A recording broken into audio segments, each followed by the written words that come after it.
Graças a Deus. Cumprimento os irmãos com a paz do Senhor. Cumprimento os irmãos com a paz do Senhor. Quem está feliz com Jesus nessa manhã? Então abra a sua Bíblia comigo sem perder tempo. No livro do profeta Neemias. Livro de Neemias, o profeta. Capítulo 1. E o versículo de número 2. É uma alegria estar de volta aqui nessa linda igreja, revendo nosso apóstolo Genor Duque, a bispa Ingrid, que são mais do que amigos, são líderes, são conselheiros. Deus abençoe vocês. Eu vou fazer mais um pedido. Como vamos ler a Bíblia, os que estão assentados podem ficar de pé por um minutinho? Só por um minutinho. Profeta Neemias, capítulo 1, versículo 2, está escrito assim: E veio Anani, um de meus irmãos, ele e alguns de Judá, e perguntei-lhes pelos judeus que escaparam e que restaram do cativeiro e acerca de Jerusalém. E disseram-me: os restantes que não foram levados para o cativeiro, lá na província, estão em grande miséria e desprezo, e o muro de Jerusalém foi fendido, e as suas portas foram queimadas a fogo. Sucedeu que, ouvindo eu estas palavras, assentei-me e chorei, e lamentei por alguns dias, e estive jejuando e orando perante o Deus dos céus. Capítulo 7 do mesmo livro, ou melhor, capítulo 6 do mesmo livro, vire 2 páginas. Capítulo 6, versículo 15 do livro de Neemias. Acabou-se, pois, o muro aos 25 de Elu, em 52 dias. Vou ler de novo. E acabou-se, pois, o muro aos 25 de Elu, em 52 dias. Feche a Bíblia, coloque no banco, na cadeira, e pegue na mão da pessoa mais perfumada do seu lado. Aperte a mão dele ou dela com carinho até eles falarem aleluia. Pentecostal que não faz barulho está com defeito de fabricação, não é? Vamos orar. Pai, nós te exaltamos e te glorificamos, e nós entendemos que dentro de alguns minutos, e esta linda igreja ficará pequena para o tamanho da glória que o Senhor vai mandar do alto dos céus. Os que vieram tristes começaram a saltar de alegria. Os que vieram se arrastando não voltam se arrastando para casa. Hoje voltarão voando nas asas de um novo tempo. E antes que eu comece a ministrar a sua palavra, cerque este santuário com a sua glória.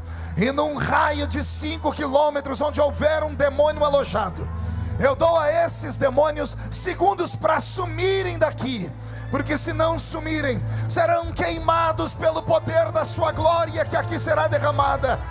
Rasgue os céus sobre este ministério nesta manhã. Mande anjos de fogo descerem aqui. Que estes anjos desçam trazendo brasas de fogo nas mãos. Comecem a esparramar estas brasas entre nós. E onde houver um crente cheio do Espírito Santo, pega ele nesta hora, Senhor. Mostra a sua glória neste lugar e fala conosco. Fala profundamente. É o que eu te peço agora e sempre. E toda a igreja diz amém. Os que podem, tomem o seu assento aplaudindo a Jesus, porque Ele é bom, porque Ele é maravilhoso. Quem está feliz nesta tarde já? Então olhe para a pessoa mais bonita do seu lado e diga para ela: é hoje. E dê um grito daquele tamanho para acordar São Paulo todo. Eu vou me atrever nesta tarde a pregar em um dos livros mais difíceis de serem pregados de toda a Bíblia Sagrada.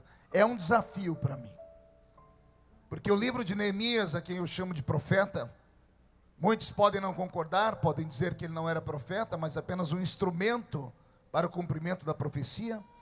Mas o profeta não é aquele apenas que fala sobre o futuro, porque a profecia bíblica, ela não apenas revela, ela também conforta e ela ensina.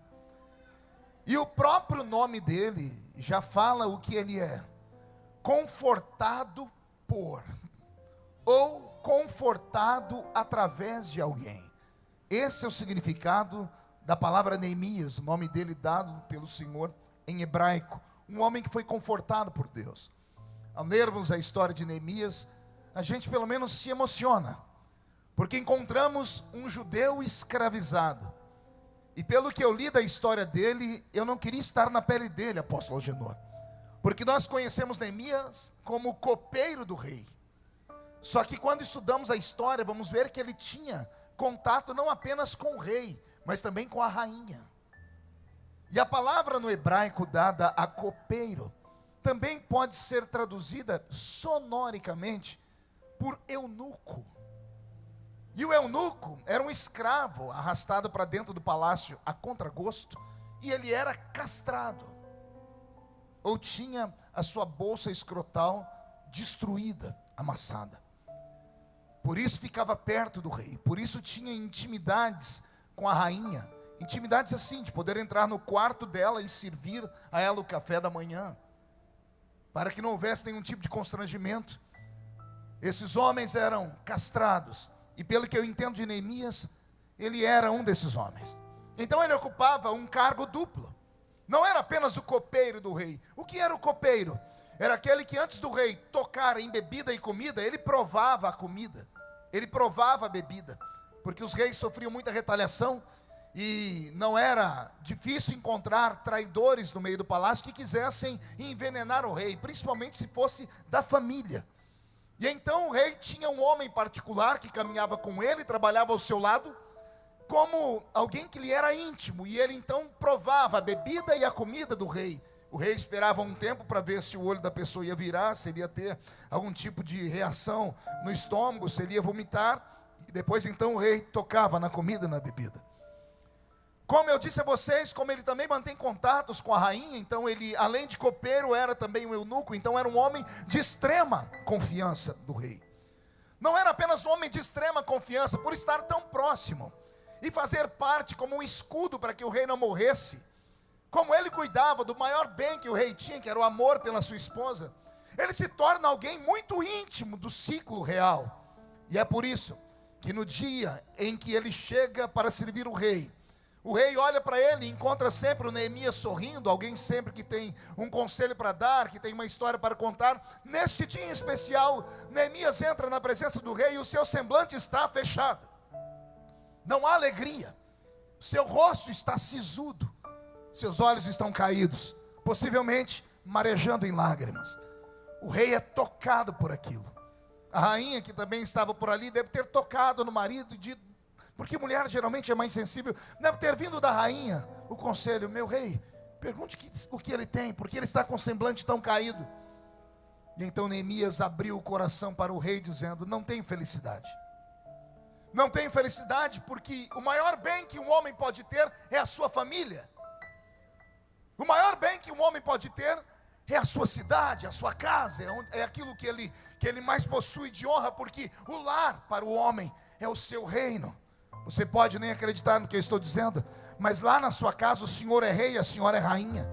Vocês são rei e rainha de um pequeno reino. E lá dentro você tem a sua vida, a sua história. Ninguém entra lá dentro, ninguém pode entrar lá dentro, porque lá é o seu pequeno reino. Você pode não ter tudo o que você quer, mas com certeza Deus tem provido para você tudo o que você precisa. Você pode não morar no alto de um arranha-céu, mas mesmo lá na casinha feita de barro, coberta de sapé, quando você dorme bem, porque o anjo do Senhor acampa ao seu redor e te protege do mal lá naquele ambiente também. É Neemias que começa a contar uma história para o rei, dizendo: eu estava passeando pelo palácio e encontrei um dos meus irmãos, irmão de sangue. Não era irmão de fé, não era irmão de etnia, era irmão de sangue. Hanani é irmão de Neemias. E Neemias percebe que Hanani também está triste. E Neemias diz ao rei: eu perguntei ao meu irmão o que ele tinha. E meu irmão começou a me dizer assim: estou vindo de Jerusalém. A cidade sagrada, a cidade luz, a cidade de Deus, santuário das moradas do Altíssimo, a habitação da paz. É isso que significa a palavra Jerusalém, a habitação da paz. E eu imagino Neemias dizendo: ora, você foi pelo menos visitar a cidade que foi destruída e que agora foi devolvida para nós. Era para você chegar feliz porque nós recebemos de volta o que era nosso. E você está triste, Hanani, por quê? E ele começa a dizer: porque muitos que voltaram para lá não têm nem o que comer. A terra foi devolvida, mas foi devolvida destruída. Não há alegria em Jerusalém, não há um cântico em Sião.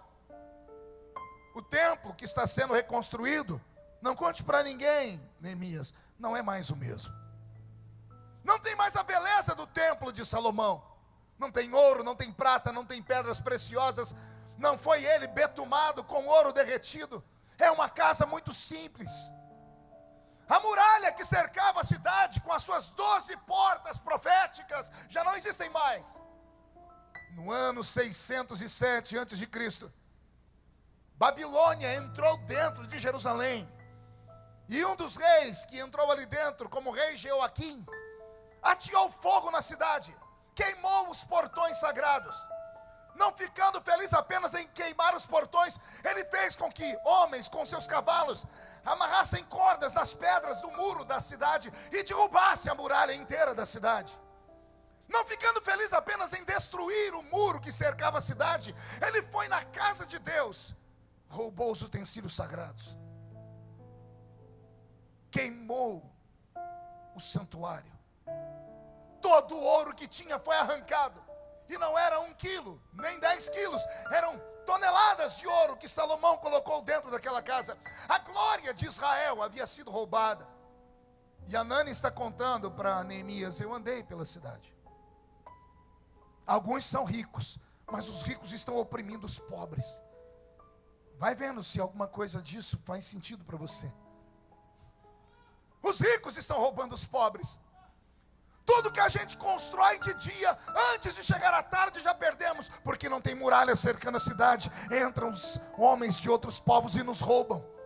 O pouco que temos é arrancado. Não há crianças correndo pelas ruas, não há casamentos sendo feitos, não há alegria, não há mais louvores, não há mais aplausos.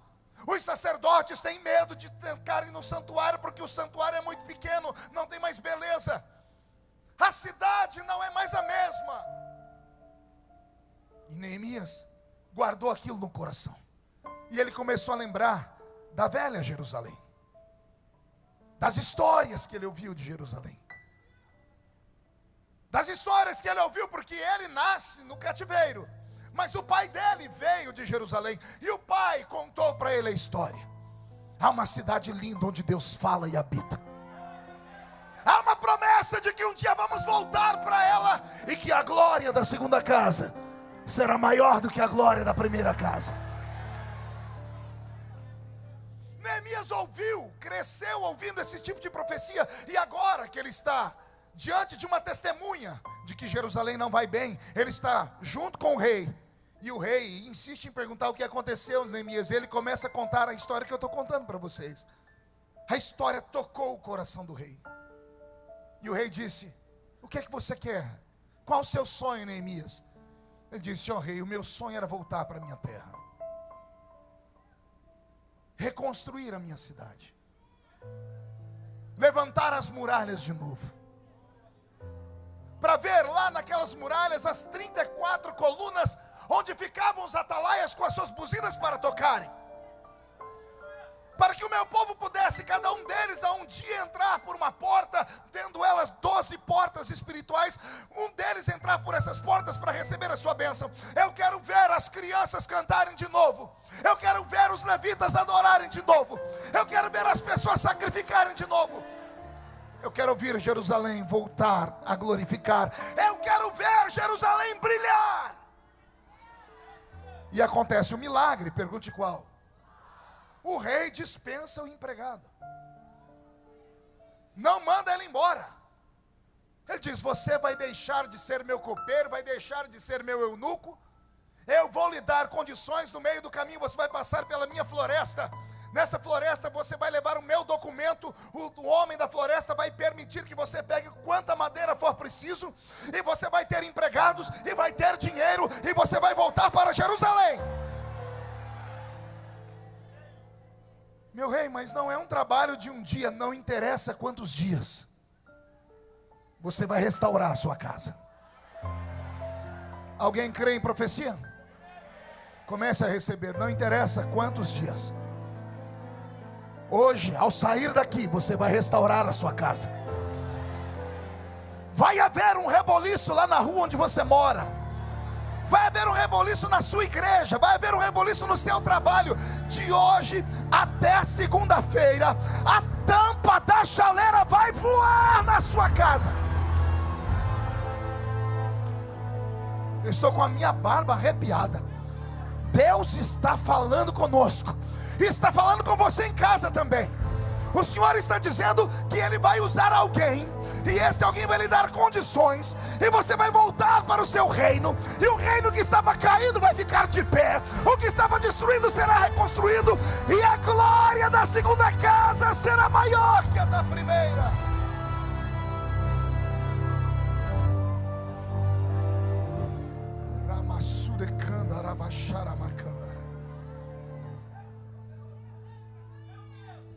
Neemias não conhecia Jerusalém, só tinha ouvido falar, porque o cativeiro babilônico durou 70 anos, e ele não tem tantos anos assim. Neemias, esse moço aqui, ele é contemporâneo de Mardoqueu e a rainha Esther.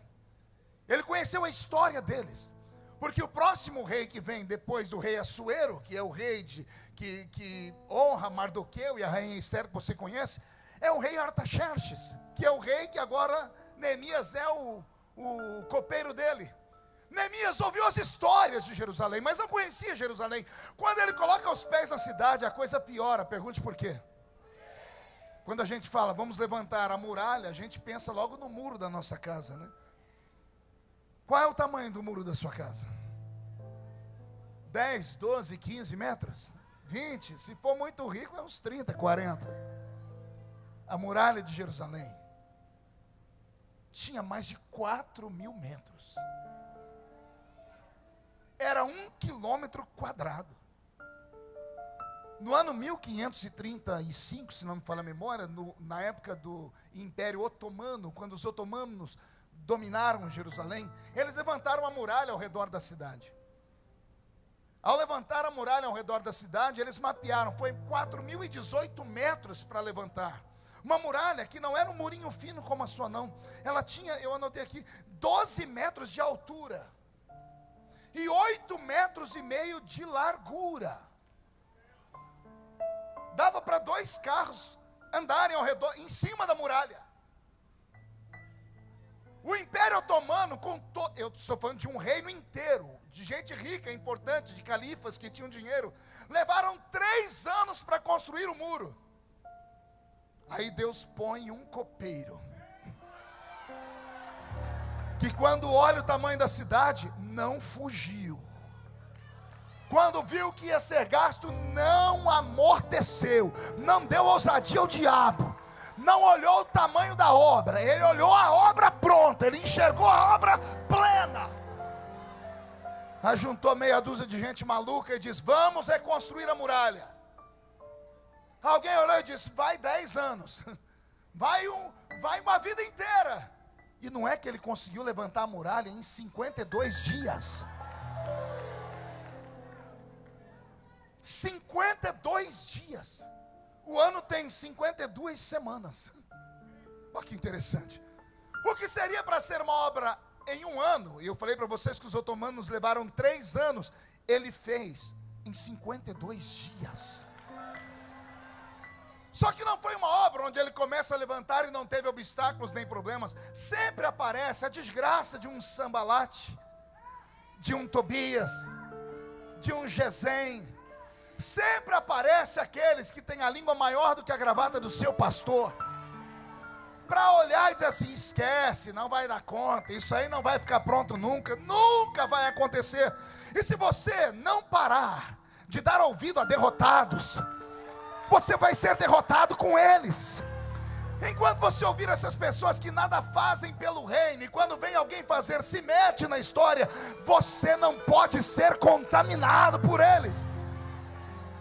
Sambalate, Tobias, Gesem foram para cima desse moço chamado Neemias e ameaçaram, porque eles não eram de Israel, eram intrusos. Ao serem intrusos, ameaçaram dizendo: vamos matar os seus mestres de obras que estiver aí fazendo muro, porque matar um pedreiro é muito fácil. Matar um servente de pedreiro é mais fácil ainda. Só que aqueles homens não estavam fazendo uma construção normal. Eles estavam realizando um desejo divino, uma promessa divina, estavam cumprindo uma profecia. E como estão a serviço do rei, olha o que o rei faz com eles. Neemias chama os pedreiros, diz assim: eu quero saber aqui quem tem habilidade com as mãos. Um diz: olha, eu sou pedreiro, eu uso a esquerda, eu uso a mão direita. E enquanto você está usando uma mão, o que você faz com a outra? Nada, é só para dar o equilíbrio. Eu pego a pá de pedreiro e estou aqui. Eu pego os meus equipamentos e estou chapiscando o muro, eu estou colocando aqui. A outra mão, Neemias, fica sem muito sentido. Pois então você vai aprender a usar essa mão. Para quê? Eu vou colocar uma arma na sua mão. Porque eu não quero só pedreiros, eu quero pedreiros e obreiros. Pegou aí?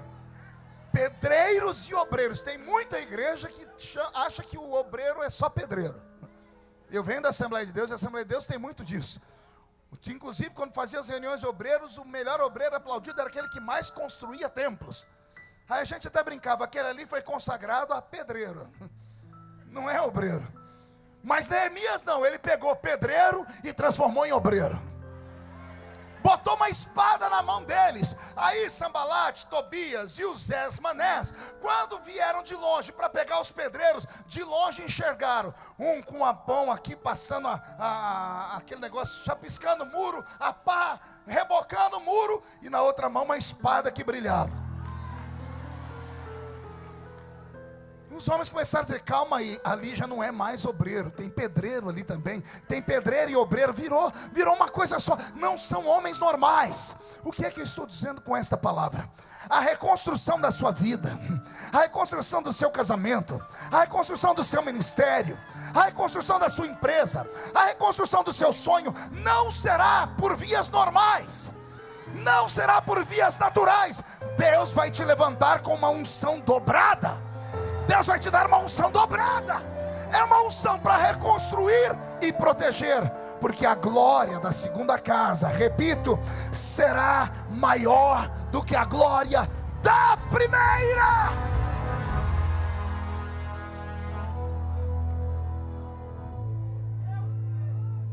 O milagre aconteceu. 52 dias. Nem eles acreditaram no que estavam vendo. Os inimigos ficaram perplexos, porque ameaçaram, chantagearam e não virou nada. Aqueles homens estavam empenhados em trazer de volta a proteção sobre as suas famílias. Não pararam para ouvir derrotados, não pararam para ouvir ameaças, não pararam para ouvir pessoas que só sabem viver de expressar tristeza nos outros. Eu tenho certeza que eles não tinham tempo na hora do almoço para sentar perto de pessoas que usam o seu tempo para destruir o outro. Não tem nada pior do que você chegar no culto e sentar do lado de uma pessoa que está derrotada por natureza. Eu costumo dizer: eu sou pentecostal até o tutano dos ossos. A minha maior angústia era quando eu chegava em alguma igreja, em algum culto, empolgado. Sentava, porque eu sabia que a minha vitória ia chegar. Sentava do lado de um crente e eu me abria e dizia assim: a paz do Senhor. E a criatura respondia assim: Inhô. Que desgraça. Você pergunta a pessoa: sua mãe está bem? A pessoa diz: nem meu pai. Eu fico imaginando o que essa criatura tem. Ah, pastor, o senhor não sabe dos problemas que eu tenho. A minha cidade está destruída, eu não tenho muros. Ei, e ficar desse jeito ajuda? Alimentar demônios ajuda? Não, nunca ouviu isso? Então aprenda. Cara feia alimenta demônios. Assim como palavras depressivas alimentam demônios. E se não alimentam demônios, pelo menos joga você para baixo. É só você olhar do seu lado agora. Olha a cara da criatura que está do seu lado. Parece que foi batizada num pote de vinagre. Fica o culto inteiro com essa cara feia, parecendo que comeu jiló sem sal. Ah, pastor, eu estou com um problema. Pior do que você, tem gente lá no hospital agora. Pior do que você, tem gente no meio da rua que não tem onde cair vivo, continuar morto. Você ainda tem onde se apegar. Você ainda tem fé. Você ainda tem Deus. Seu nome está escrito no livro da vida. Eu tenho pena quando alguém vem para a igreja e senta perto dessas geladeiras ambulantes. Ah, segura aí.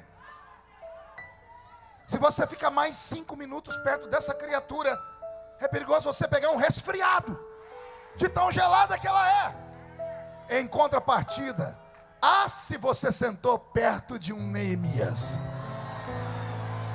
Se você sentou perto de um canela de fogo. E não conta para ninguém. Característica dos canelas de fogo: geralmente só tem 2 dentes na boca, é o zagueiro e o atacante. A maioria é analfa de pai e beta de mãe. Mas quando entra no mistério, bate o pé no chão, sai da frente, Satanás. Eu quero saber quem quer vitória nesta tarde aqui. Então levante a mão direita para cima. Diga para o seu irmão: essa aqui é a mão do pedreiro. Agarre o ombro do outro que está do seu lado, por gentileza. Agarrou? Pegue a outra mão e põe no peito da pessoa. Diga: essa aqui é a mão do obreiro. Chacoalhe a pessoa até ela ficar irritada. Tira ela do lugar e diga: Deus te trouxe aqui para isso. Sacode a pessoa, sacode. Diga: foi para isso que Deus te trouxe. Para sacudir a sua história, para sacudir o seu casamento, para sacudir o seu ministério, para sacudir a sua vida, para sacudir a sua crença. Se você tem uma vocação, tire o pé do chão para adorar.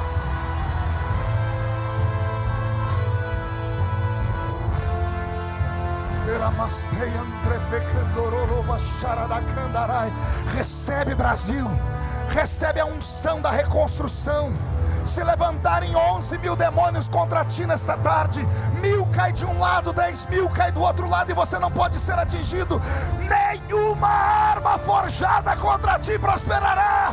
A minha Bíblia diz que o justo cai, mas Deus de todas elas o coloca de pé.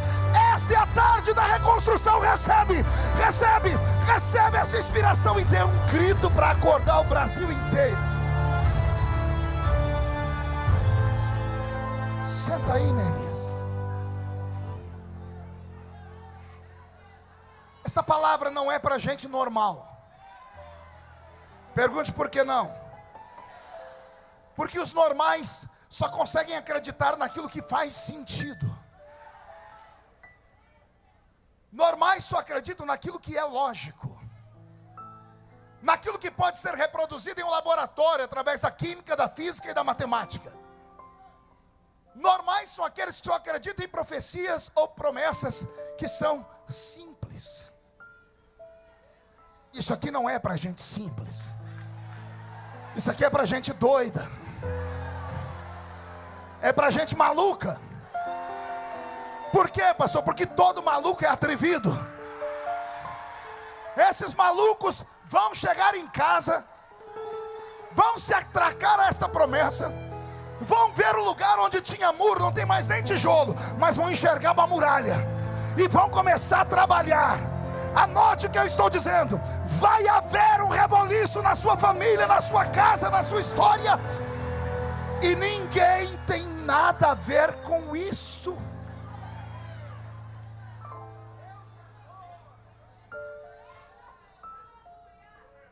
A reconstrução é um presente de Deus.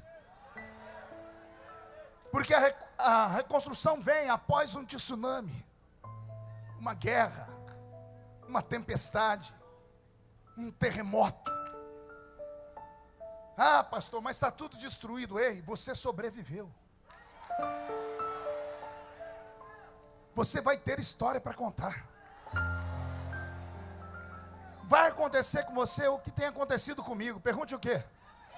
Dia desse, Agenor, eu estou lá em Brasília, passei por uma comissão, tem as salas das comissões, e tinha um grupo de parlamentares dentro da comissão, e quando eu me viram, disse: ô pastor, o senhor pode vir aqui?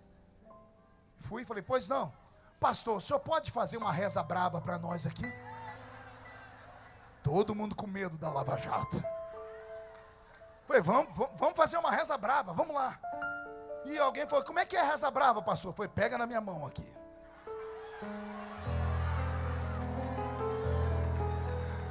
E eu entrei naquele lugar que você conhece.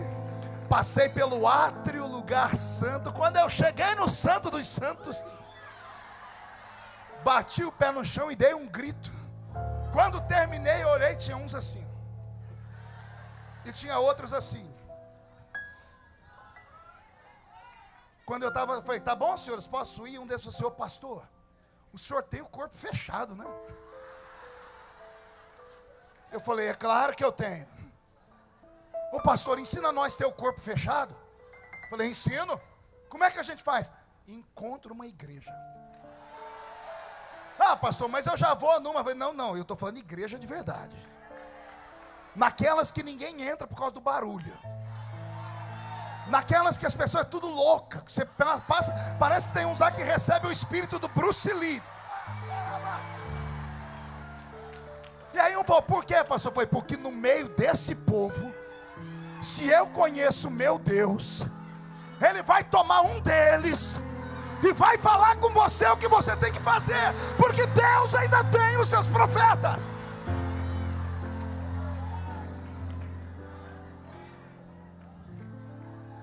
Quando eu falei: posso ir, senhores? Ele disse: senhor pastor, o senhor pode só dar mais um conselho para nós? Eu falei: qual? Como é que faz para a gente ter o corpo fechado assim, igual o senhor tem, igualzinho? E eu falei: eu tenho o corpo fechado por quê? Eu falei: pastor, nada pega no senhor.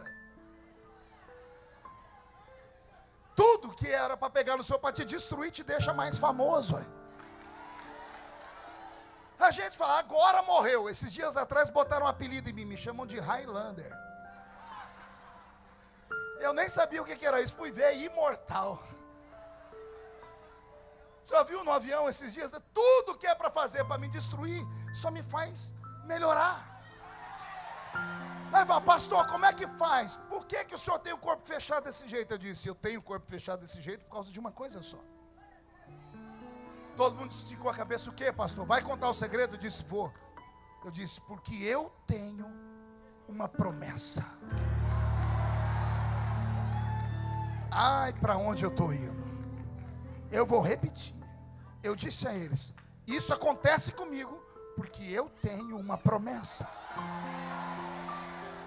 Só que não é promessa feita por homens, porque o homem fala sentado e não sustenta de pé. O homem promete quando está emocionado, depois desiste de tudo. Você já aconteceu isso com você no seu trabalho? Seu patrão diz: vou aumentar seu salário. Daqui a pouco, o patrão, e o salário? Não deu certo. A pessoa: a Genor faz desafio aqui. Não, eu vou entrar, semana que vem eu trago. Semana que vem não trouxe nada. A pessoa fala na emoção e não cumpre. Agora, a promessa que eu tenho não vem da horizontal, vem da vertical. E esse que prometeu deixou na palavra dele escrito assim: não sou homem para mentir, nem filho do homem para me arrepender das coisas que falo.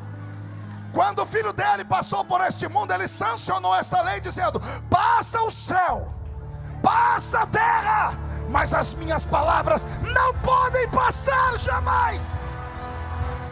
Deixa eu fazer uma pergunta: quem aqui tem uma promessa desse tamanho? Então murcha a barriga, estufe o peito e bate no peito até fazer barulho. Levanta esse queixo, bate no peito e diga para a pessoa do seu lado: a minha muralha vai ser reconstruída. A minha cidade, meu casamento, meu ministério, minha família, minha saúde vai ser reconstruída, porque eu tenho uma promessa de Deus. Só quem tem promessa não grita não. Dá um berro de glória a Deus para todo mundo ouvir.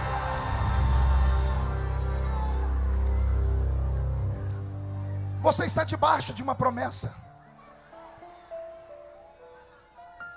Deus fez uma promessa: Israel, eu te levo cativo, mas não te abandono, eu te trago de volta.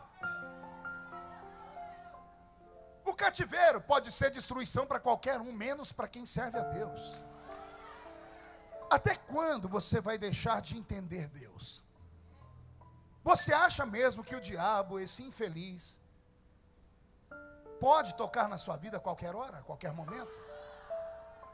Tudo que acontece na vida do crente, eu disse tudo, não é um pedaço, tudo que acontece na vida do crente, quer seja coisas boas ou ruins, ou Deus mandou, ou Deus permitiu.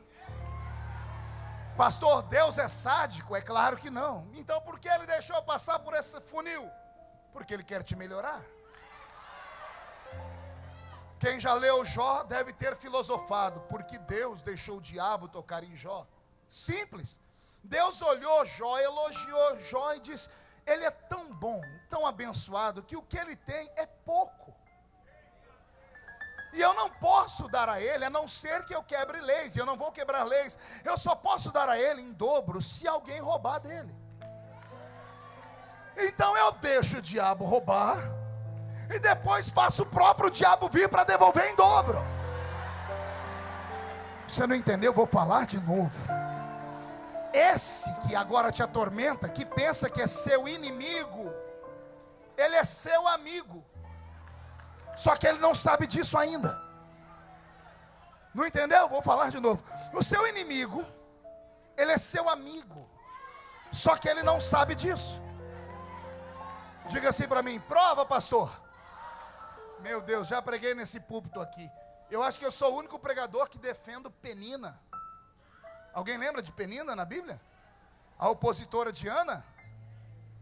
Todo mundo espanca Penina. Eu sou o único que defendi Penina até hoje. Pergunte por quê? Se Penina não atormenta Ana, Ana não chora.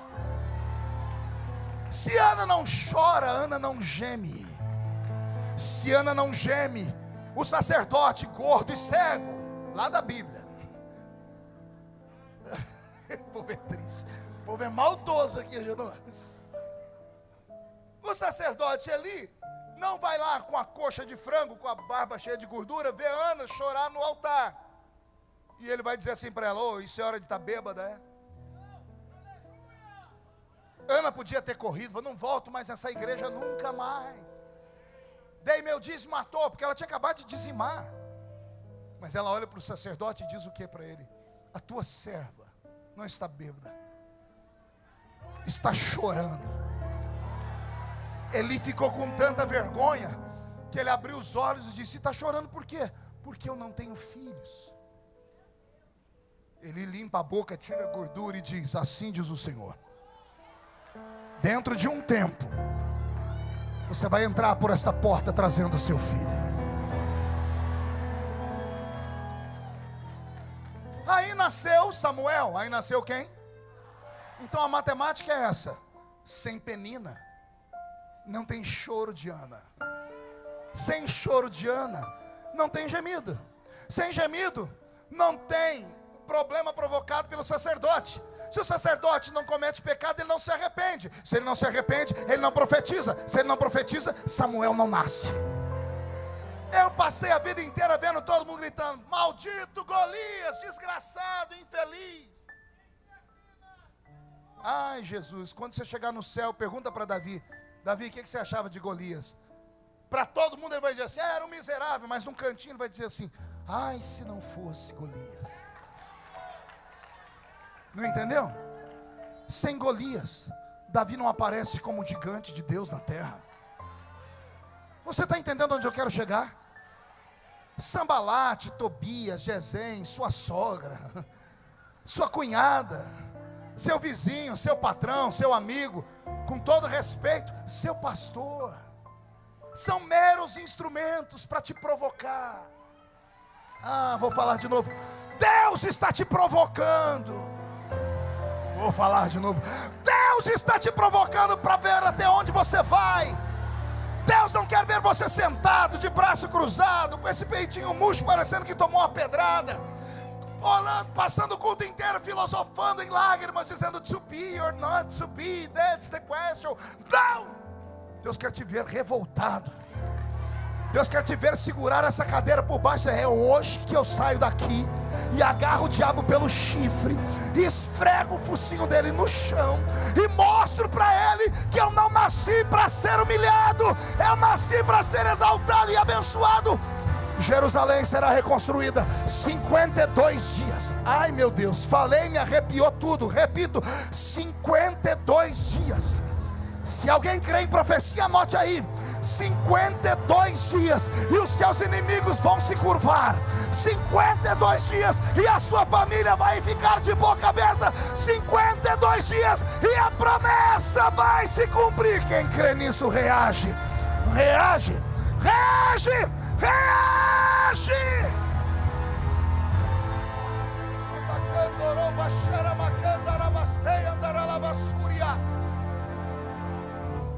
Sente aí, eu já estou terminando. O que me deixa extremamente feliz nesse texto é que foi um avivamento provocado pela família. Isso eu não tinha preparado, desceu agora. Esse avivamento é provocado pela família. Pergunte por quê? Neemias no palácio encontra o irmão dele. Família. Deixa eu te dar uma palavra. Lute pela sua família. Defenda a sua família.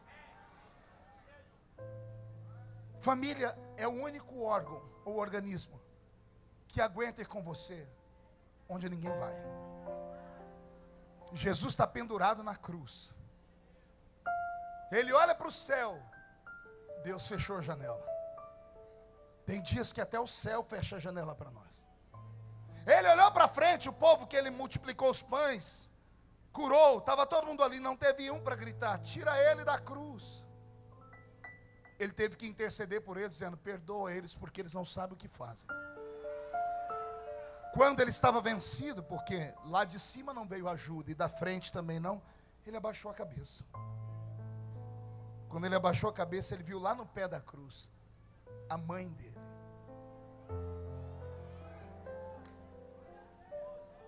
Aleluia.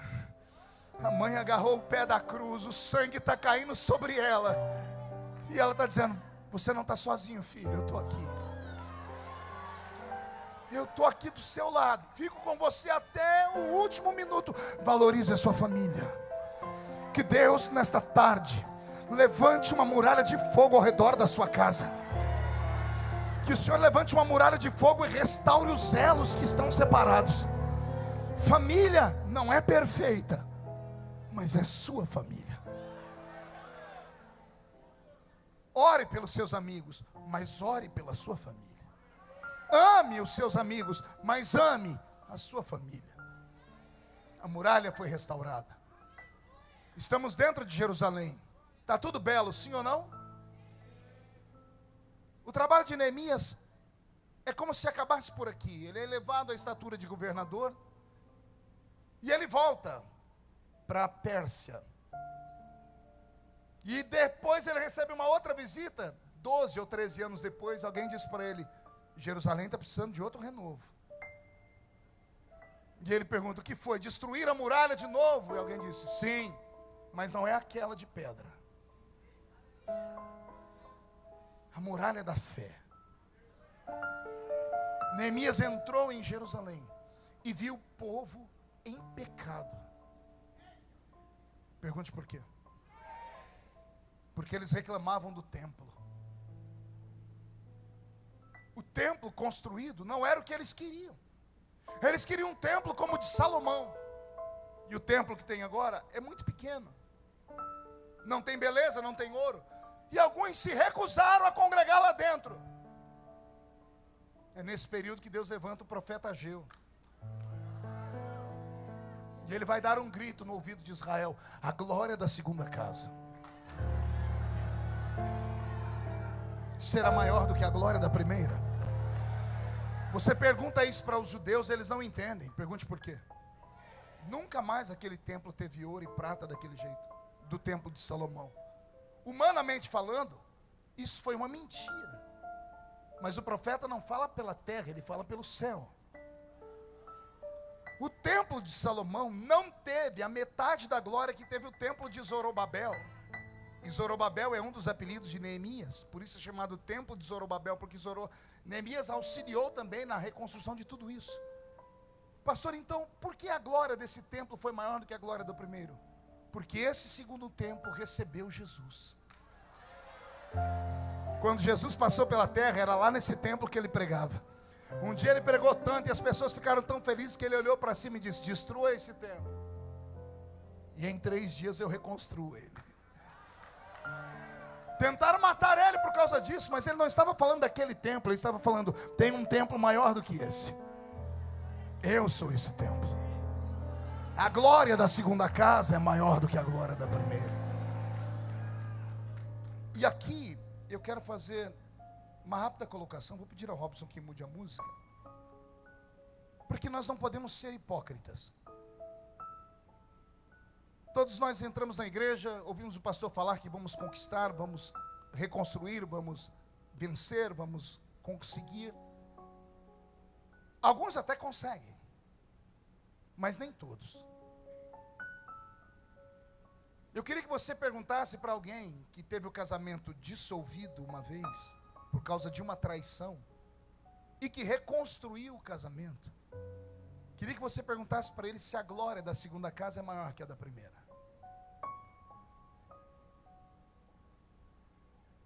A igreja fica feliz: ó, fulano de tal reatou o casamento, que coisa bela. Na frente da igreja é muito lindo.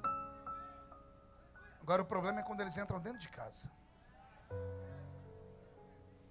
O problema é quando entram dentro do quarto. Quando os filhos não estão vendo, quando os amigos não estão vendo, o pastor não está vendo, e quando os dois têm que dividir a mesma cama. Aí o marido olha para a mulher e lembra que outro homem tocou nela. E a mulher olha para o marido e lembra que uma outra mulher tocou nele. E só Deus sabe a dificuldade que é. Leva-se tempo para reconstruir. Ah, pastor, mas e o perdão? Bela pergunta. Faço até uma pergunta filosófica para a igreja. Homem perdoa?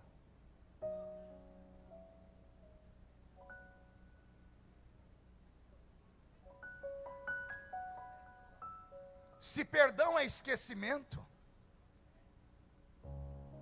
homem não perdoa. O que é o perdão para o homem? É uma escolha. Eu escolho caminhar junto. Eu escolho conviver junto. Eu escolho manter o sagrado matrimônio. Mas não espere que vai ser fácil. É uma luta diária.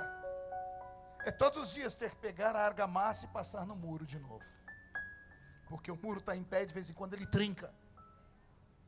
E se você não for lá e colocar uma massinha nele, daqui a pouco ele se arrebenta de novo. Então a reconstrução depende mais de você do que de Deus. Deus faz a parte dele. Qual é? Usa um profeta para te empolgar, dizendo: eu estou te vendo, você não está sozinho. Só que quando você entra dentro da sua Jerusalém, é você quem tem que fazer o templo ser glorioso. O Senhor te trouxe hoje aqui para te dizer: vai em frente, vai dar certo. O vaso só pode ser quebrado na mão do oleiro.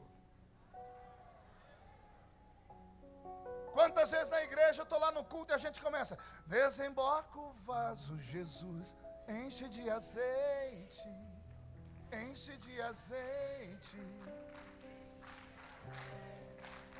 Aí tem uma hora que a gente grita: quebra o vaso, Jesus.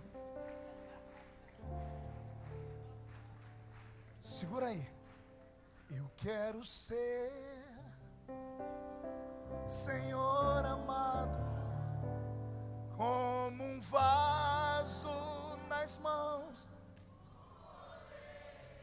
E agora? Segura, segura, segura. Quebra a minha vida,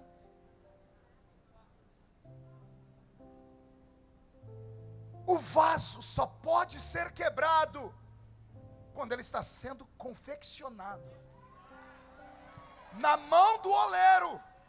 Pergunte por quê? Se quebrar, o oleiro pega água, amassa, tritura, faz pó e refaz o vaso. Aí o oleiro constrói o vaso de novo. Depois que o vaso está pronto e é vendido, depois que ele vai para sua casa e a criança deixa cair e quebra, só tem dois destinos: ou você joga no lixo, ou você pega um Durepox, uma Super Bonder. Aí acontece um fenômeno, pergunte qual? De longe está perfeito, sim ou não? Mas quando você chega perto, já foi quebrado esse negócio. Pergunte: o que é isso, pastor? É o seu casamento. De longe todo mundo diz: ó, estão juntos de novo, da família de novo. Mas só quem está muito perto sabe que está trincado ainda. Então é uma escolha. Permanecer é uma escolha. Estou falando isso por quê? Porque o diabo vive soprando no seu ouvido: não, se Deus tivesse dado, o sentimento tinha sumido. Se fosse de Deus, não espere que Deus faça coisas que você precisa fazer. E eu não sei porque que eu estou insistindo nesse assunto. Agora é difícil dar glória a Deus. Quando a espada de Damocles está sobre a nossa cabeça, quando Deus está olhando para nós e diz assim: agora não é emoção, é razão. Agora é hora de meditar. Porque essa festa vai acabar em alguns minutos. E a vida real começa quando você atravessa a parede da igreja, a porta, e vai para casa. Quando você entra dentro do coletivo, dentro do metrô, dentro do carro, na bicicleta, a verdade aparece quando você entra dentro da sua casa. E é lá que o diabo vai te tocar. O diabo não é trouxa de te afrontar aqui. Aqui ele só afronta o pastor da igreja. Aí o pastor é louco, agarra ele pelo colarinho e leva ele lá fora. Mas esse pastor tem estrutura. Sobe um monte, jejua, prega todos os dias, está preparado. Vai você fazer isso. O verdadeiro demônio vai te encarar amanhã. Vai esperar você amanhã na hora do almoço. Vai esperar você quando você chegar do trabalho ou da escola. E é aí que Deus quer ver se a sua muralha está de pé ou não. Eu profetizo que o diabo vai ter uma surpresa. Porque ele já te conhece. Lá no inferno você tem um apelido, pergunte qual? Cai. No inferno te chamam de galinha da Angola. Pergunte por quê? Tô fraco. O diabo te deixa entrar até ali. Por que você acha que quando eu prego, eu peço para Jesus dar um círculo de 5 quilômetros? O diabo não é trouxa de se manifestar enquanto eu estou pregando. E quando algum deles se manifesta, eu dou risada. Pergunte por quê? Demônio kamikaze. Cansou de viver, quer se suicidar. Não é verdade, Genor? Imagina 7.800 crentes cheios do Espírito Santo. O infeliz resolve se manifestar aqui. Alô, ele é fora da casinha? Não, ele cansou de viver e sabe que só tem um poder na terra capaz de mandar ele para o abismo. É você. Não tenha medo do diabo, mas não subestime ele. Chame a sua família para a oração nessa tarde. Levante com a sua família a muralha. Mas não levante só o muro. Levante o altar. Levante o altar. E quando você levantar o altar, ouça o que Deus vai falar na boca de outro contemporâneo de Neemias e Ageu. Não é por força, nem por violência, mas é pelo meu espírito, diz o Senhor. Zacarias e Neemias profetizam 2 meses de diferença. Os dois preparam o caminho para Malaquias chegar.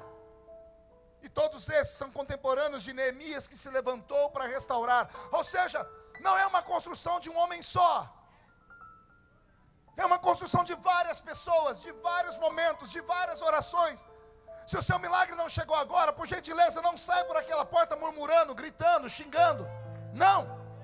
O milagre pode acontecer no meio do caminho. Pode acontecer esta noite, amanhã. De uma coisa eu sei, vai acontecer. Por quê? Porque o Senhor Deus te inspirou. Eu não vejo homens e mulheres nesta tarde aqui. Eu vejo brasas de fogo tiradas do altar. Eu vejo guerreiros. Eu vejo pedreiros e obreiros que carregam numa mão a pá de pedreiro e na outra mão uma espada. Estamos em guerra, São Paulo. Estamos em guerra pela família. Estamos em guerra pela nossa fé. E eu profetizo que o diabo já perdeu essa. Quem crê nisso? Fique de pé, por gentileza.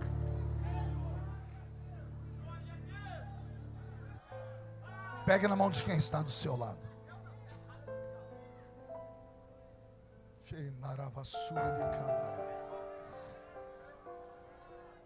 Não vou chamar ninguém à frente hoje, não. Não, solte a mão do irmão, pegue pelo braço.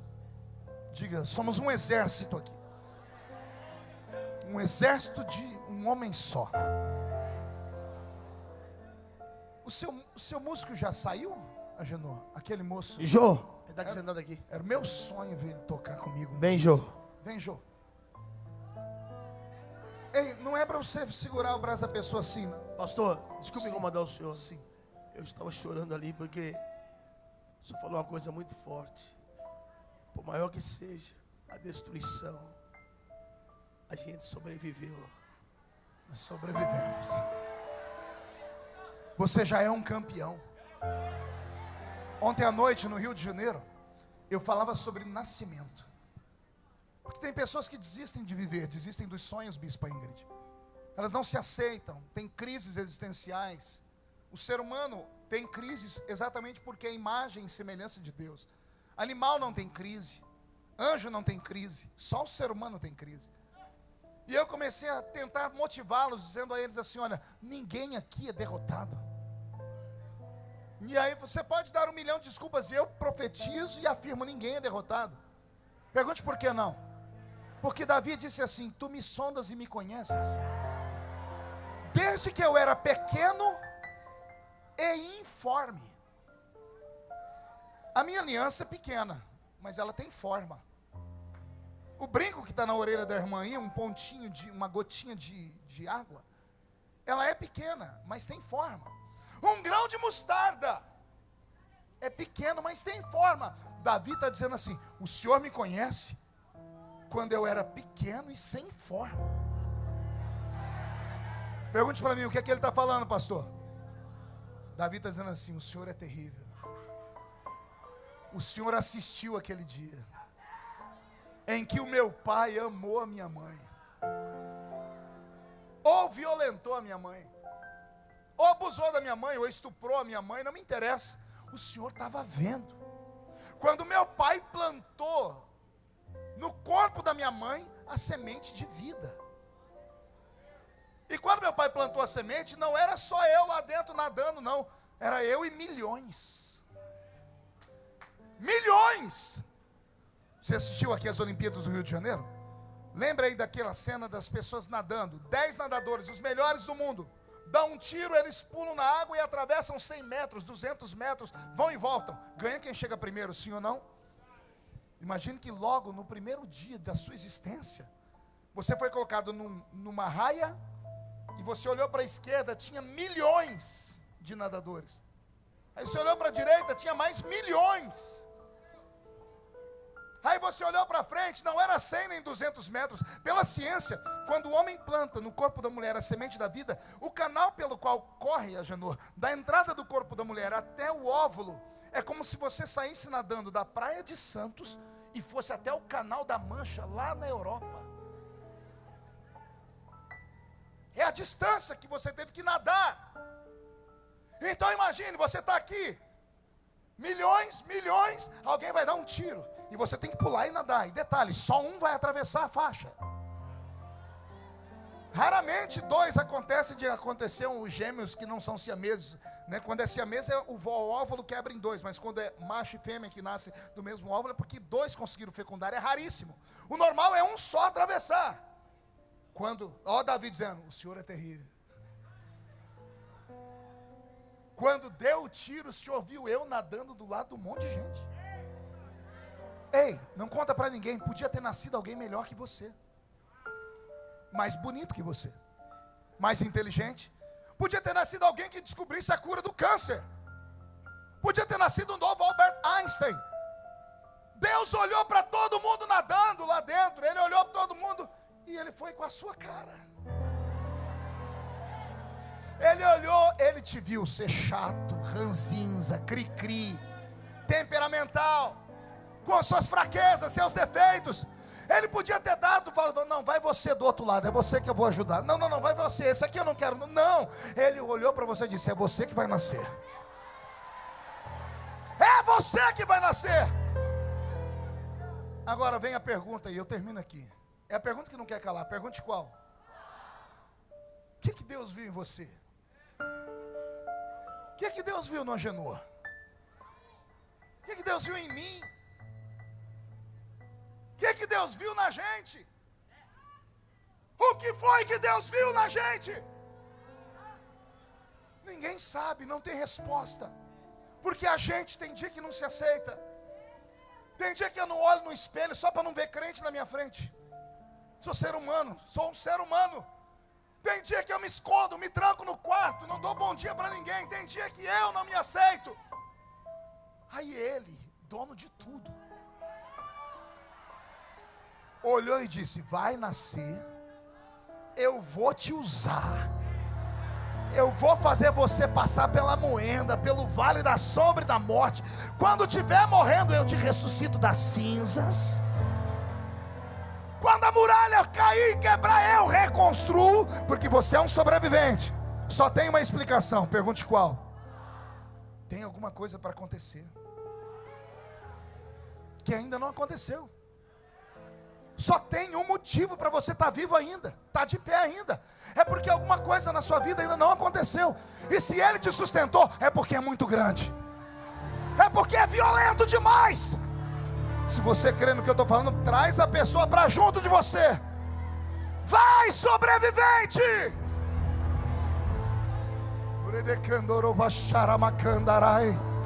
Eu vou fazer uma oração e o meu irmão vai cantar. Deixa a sua inspiração, Deus te deu um hino. Pai, eu oro nesta tarde. Eu oro pelos meus irmãos. Eu oro pelos meus irmãos que passearam por Jerusalém e viram os muros destruídos, os portões queimados no fogo. Eu oro por aqueles que são pobres e estão sendo oprimidos pelos ricos. Eu oro por aqueles que perderam a fé no meio do caminho. Eu oro pelos casamentos que estão por um fio. Eu oro pelos filhos que estão nas drogas.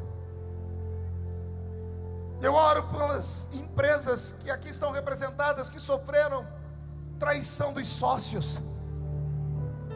Eu oro por ministérios que tombaram e caíram, e que com toda a fraqueza conseguiram vir aqui neste dia. Eu oro porque nesta hora o Senhor está ungindo a mão deles. Está colocando em uma mão uma pá de pedreiro, e na outra uma espada de obreiro. E dentro de 52 dias,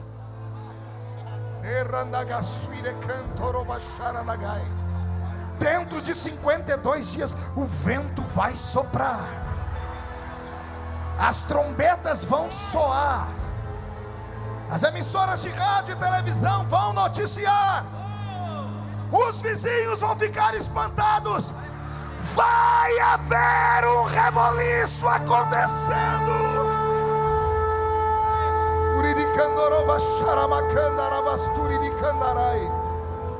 A glória da segunda casa será maior do que a glória da primeira. Solte os braços, levante a mão direita para o céu e diga comigo em nome de Jesus: todos os demônios que destruíram os meus muros, que queimaram os meus portões, que destruíram o meu altar, eu ordeno Venha para a palma da minha mão agora. Fecha a sua mão. Conto até 3, você joga no chão e pisa em cima. E você abrace 2 pedreiros. E você abrace 2 obreiros. E diga para eles: estamos em uma grande obra e não podemos parar. 52 dias e o milagre vai chegar. 1, você nunca mais será o mesmo. 1,5, sua família sentirá uma mudança no ar. 2, a sua casa vai ser transformada num palco de felicidade. 2,5, a igreja, a plenitude do trono de Deus, com o seu ministério vão crescer a 100 por 1. 2,75, Satanás é um derrotado, porque a vitória é nossa. 3, jogue no chão, pise em cima.